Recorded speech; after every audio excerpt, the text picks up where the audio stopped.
I was the one who said this morning that sometimes we have to bend law. We don't have to. The point is, there's a Latin word that says, vox populi, vox Dei. The voice of the people is the voice of God. Ginoong Tagapangulo, mga kasamahan, nais ko lamang pong magpahayag ng saloobin hinggil po sa ilang mga pahayag sa pagdinig ng Blue Ribbon Committee kaninang umaga. Nalubhang nakakabahala po.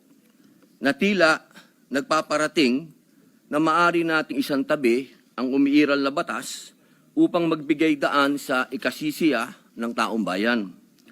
Bagamat lubos ko pong nauunawaan ang pangingibabaw ng kalooban ng taong bayan, meron po tayong mga demokratikong mekanismo upang isakatuparan ito.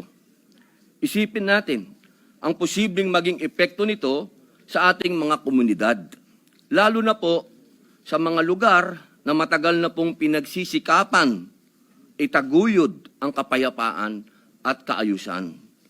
Bilang mga mambabatas, tayo po ang dapat na unang tagapagtanggol ng batas, hindi ang unang lilihis.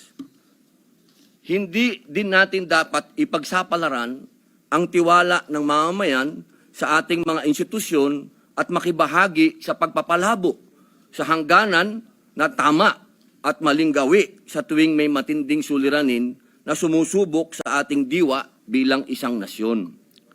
Kaya buong puso po akong nakikiusap, nananawagan sa mga opisyal ng pamahalaan at sa mga kasama po sa kapulungang ito.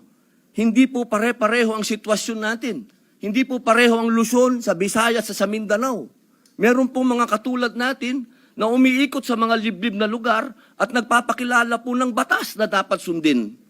Napakalulungkot po kung ganito ang ating pagbibitaw ng mga salita na we can bend the law.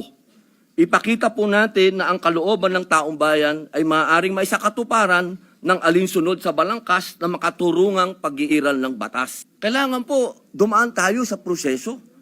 Ang atin pong saligang batas ay malinaw na nagsasabi na may due process. Kung argumento po natin, makikinig tayo sa sinasabing, ngayon na. Teka muna po. Marami pong maliligaw. Katulad po ng mga kasama nating artista, halimbawa, sinasabi nila, kung ganyan, wag na tayo magbayad ng tax. Paano po ang gagawin natin? Papayagan po ba natin na mga artista ngayon wag na magbayad ng tax dahil yun ang boses nila? Yun ang voice of God? Yun ang voice of the people? Ang gusto ng mga tao, lahat ng tao ngayon ayaw na magbayad ng tax. Dahil sa nangyayaring ito.